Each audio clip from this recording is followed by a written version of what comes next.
34 साल बाद finally India ने अपना नेशनल एजुकेशन पॉलिसी चेंज किया है।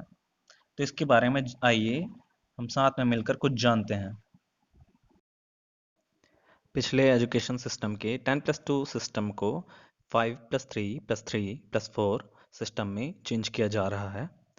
फाउंडेशन में सबसे पहले आंगनवाड़ी 3 साल या फिर उसको प्री स्कूल बोल सकते हैं या बाल वाटिका 3 से 6 साल के बच्चों को, और 2 साल क्लास 1 और क्लास 2 6 से 8 साल के बच्चों के लिए। तो फाउंडेशन में टोटल 5 साल होंगे। फिर उसके बाद आता है प्रिपरेटरी, उसमें होंगे 3 साल क्लास 3 से क्लास 5 तक के लिए, एज 8 से 11 साल के बच्चों के लिए। उसके बाद स्टेज आएगा मिडिल, जिसमें 3 साल होंगे, उसमें क्लास 6 से क्लास 8 तक के लिए, एज 11 से 14 तक के लिए। फिर आएगा सेकेंडरी, जो कि 4 साल के लिए होगा, क्लास 9 से क्लास 12 के लिए, एज 14 टू 18। एजुकेशन सिस्टम में और भी कुछ मूलभूत परिवर्तन आए हैं, जैसे कि बोर्ड एग्जाम्स पर उतना ज़्यादा गौर नहीं किया जाएगा। अब स्टूडेंट का जो एक्चुअल नॉलेज है उस पर ज़्यादा जोर दिया जाएगा। 5th क्लास तक मदर टंग ही एजुकेशन मीडियम रहेगा। आपकी मातृभाषा है वो आपको 5th ग्रेड तक पढ़ाई जाएगी। रिपोर्ट्स कार्ड्स अब कम्प्रिहेंसिव होंगे। इसमें आपका कौशल, आपके स्किल्स और आपकी क्षमता, कैपेबिलिटीज़ पर ज़्यादा ध्यान दिया जाएगा। पहले के सिस्टम में जो एक्स्ट्रा करिकुलर, करिकुलर, एकेडमिक और वोकेशनल, ये सब को अलग अलग हिस्सों में बांटा जाता था, लेकिन इस बार ये सेपरेशन इन सब के बीच का हटा दिया गया है। सबको एजुकेशन के एक ही ढांचे में बांधा जाएगा। एक और ख़ास बात यह है कि स्टूडेंट्स को 6th क्लास से ही कोडिंग सिखाना शुरू किया जाएगा, क्योंकि वो अब ज़िंदगी का अहम हिस्सा हो चुका है। हायर एजुकेशन में जो कुछ बदलाव लाए गए हैं वो इस प्रकार हैं। इनरोलमेंट रेशियो में 2035 तक 50% का इंक्रीज करने का लक्ष्य रखा गया है। पुराने एजुकेशन सिस्टम की अगर कोई खास कमी थी तो वो थी सब्जेक्ट की रिजिडिटी या फ्लेक्सिबिलिटी की कमी। अभी holistic and multi disciplinary education जोड़ने की कोशिश की गई है। इसका मतलब ये है कि किसी भी प्रॉब्लम को अलग अलग एंगल से सॉल्व करने की कोशिश की जाती है। मल्टी डिसिप्लिनरी एजुकेशन, तो फिर किसी भी सब्जेक्ट में एक ही चीज़ नहीं बताया जाएगा, अलग अलग सब्जेक्ट्स का भी थोड़ा थोड़ा अंश रहेगा, ताकि कि पूर्ण रूप से आपको नॉलेज मिले, आप सचमुच समझ पाएँ। रट्टा मारने की ज़रूरत नहीं होगी, आपको समझाने की कोशिश की जाएगी। एमफिल को डिसकंटिन्यू कर दिया जा रहा है, अब सीधे पीएचडी काफ़ी होगा। एजुकेशन सेक्टर में पब्लिक इन्वेस्टमेंट जितनी जल्दी हो सके सकल घरेलू उत्पाद या जीडीपी कहें उसका 6% पहुंचाने की कोशिश की जाएगी।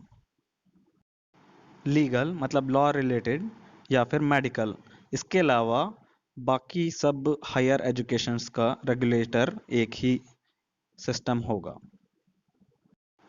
नए टेक्नोलॉजी की मदद से अब एजुकेशनल सिस्टम को बेहतर बनाने की कोशिश की जाएगी, जैसे कि नया एजुकेशन सॉफ्टवेयर दिव्यांग फ्रेंडली भी होगा, और नेशनल एजुकेशनल टेक्नोलॉजी फोरम नाम से एक संस्था बनाई जा रही है जो कि इन सब का ख्याल रखेगी।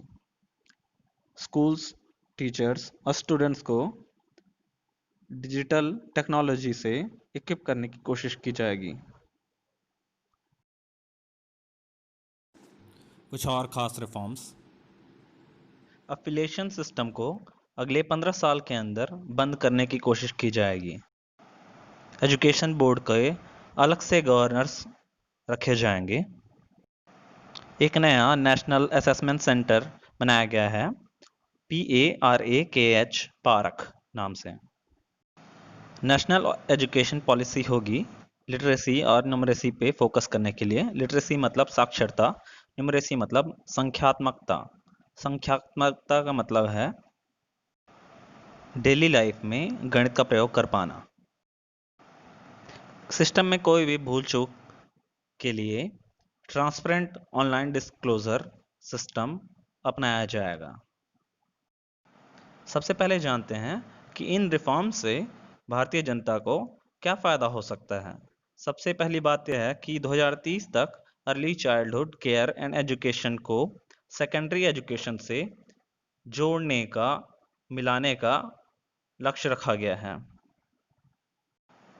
2030 तक ग्रोस एनरोलमेंट रेशियो, साक्षरता दर को 100% करने की कोशिश की जाएगी प्री स्कूल से लेकर सेकेंडरी लेवल तक।